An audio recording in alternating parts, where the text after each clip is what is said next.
பல்கலைக்கழக வேந்தராக ஆளுநரே தொடர்கிறார். துணை வேந்தர்களை நியமிக்கும் அதிகாரம் மட்டும் அரசுக்கு கொடுக்கப்பட்டுள்ளதாகவும் ஆளுநர் மாளிகை பரபரப்பு விளக்கம்.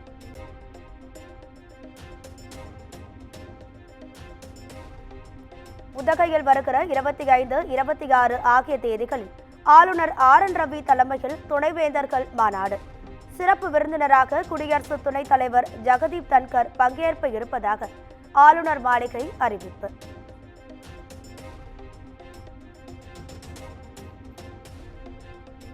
மத்திய மாநில அரசுகளுக்கு இடையேயான உறவில் ஆளுநர் தபால்காரர் மட்டுமே. ஆங்கில நாளிதழுக்கு அளித்த பேட்டியில் முதலமைச்சர் மு.க. ஸ்டாலின் காட்டம்.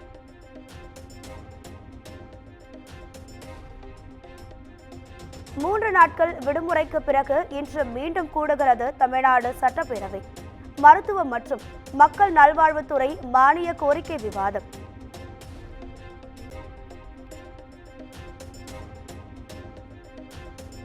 கூலியை உயர்த்தி தருவதாக உற்பத்தியாளர்கள் ஒப்புக்கொண்டதை அடுத்து விசைத்தறி உரிமையாளர்களின் போராட்டம் வாபஸ்.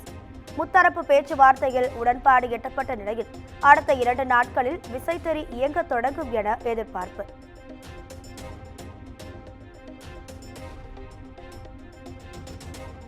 மதிமுக முதன்மை செயலாளர் பதவியில் இருந்து விலகுவதாக வெளியிட்ட அறிவிப்பை திரும்ப பெற்றார் துரை வைகோ.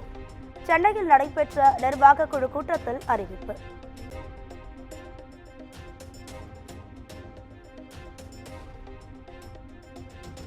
துரை வைகோவும் மல்லை சத்யாவும் மனம் விட்டு பேசியதாக வைகோ பேட்டி. ஒற்றுமையாக இருந்து இயக்கத்தை வலுப்படுத்த இருவரும் உறுதி பூண்டுள்ளதாகவும் தகவல்.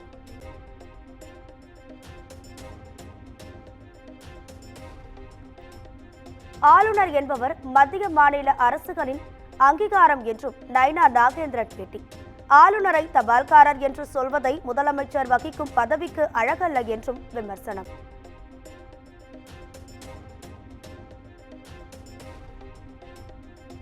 தமிழ்நாடு அரசின் அனைத்து துறைகளிலும் உள்ள காலி பணியிடங்களை நிரப்ப வேண்டும் என விசிக தலைவர் திருமாவளவன் கோரிக்கை. ஒப்பந்த தொழிலாளர்களை பணி நிரந்தரம் செய்ய வேண்டும் எனவும் வலியுறுத்தல்.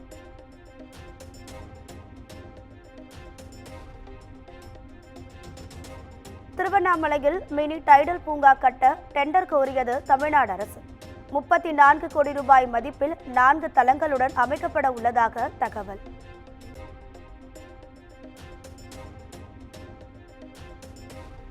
கடலூர் புறவழி சாலையில் இருசக்கர வாகனம் மீது கார் மோதி கோர விபத்து. 2 பெண்கள் உட்பட 3 பேர் பரிதாபமாக உயிரிழப்பு.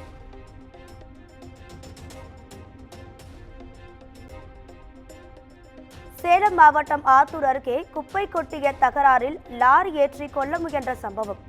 கொல்ல முயன்ற பாலமுருகன் என்பவர் உட்பட 4 பேர் மீது வழக்கு பதிவு.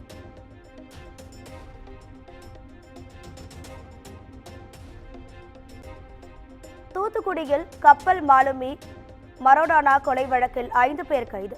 தலைமறைவாக உள்ள சிலரை போலீசார் தீவிரமாக தேடி வருவதாக தகவல்.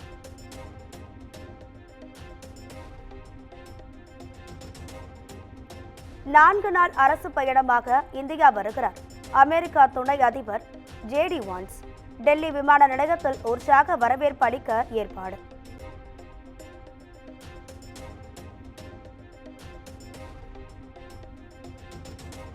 காஷ்மீரில் மேக வெடிப்பால் ஏற்பட்ட நிலச்சரிவில் சிக்கி உயிரிழந்தோரின் எண்ணிக்கை 5ஆக உயர்வு. 2வது நாளாக மூடப்பட்ட ஜம்மு ஸ்ரீநகர் தேசிய நெடுஞ்சாலையில் மறுசீரமைப்பு பணிகள் தீவிரம்.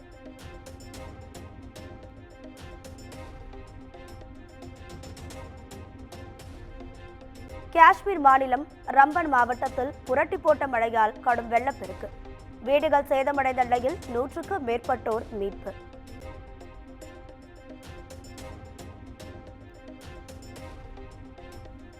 ரம்பனில் ஏற்பட்ட நிலச்சரிவு காரணமாக தேசிய நெடுஞ்சாலை மூடல்.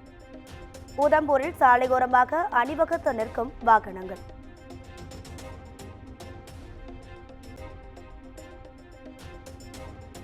கர்நாடக முன்னாள் DGP ஓம் பிரகாஷ் கொலை வழக்கு. சொத்து தகராறில் மனைவி கொன்றதாக வெளியான தகவலை அடுத்து போலீசார் விசாரணை.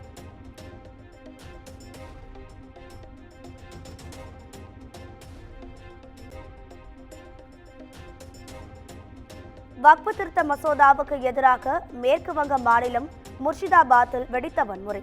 இயல்பு நிலை திரும்பிய நிலையில் பள்ளிகள் திறப்பு.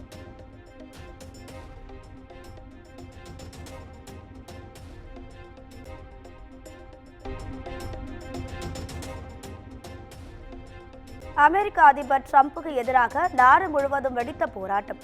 டிரம்பின் கொள்கை முடிவுகளை கண்டித்து ஆயிரக்கணக்கான மக்கள் பேரணி.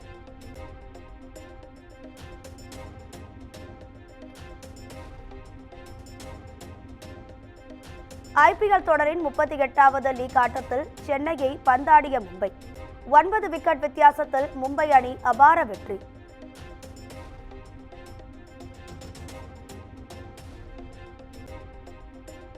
ஐபிஎல் தொடரின் 39வது லீக் ஆட்டத்தில் கொல்கத்தா குஜராத் அணிகள் இன்று மோதல்.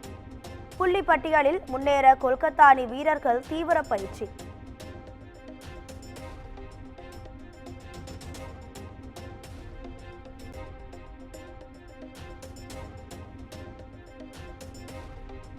GT4 ஐரோப்பிய கார் பந்தயத்தில் நடிகர் அஜித்குமாரின் அணி 2வது இடத்தை பிடித்த சாதனை. கார் பந்தயத்தில் நாட்டின் பெருமைமிக்க தருணம் என அஜித்குமாரின் மேலாளர் சுரேஷ் சந்திரா எக்ஸ் தளத்தில் பதிவு.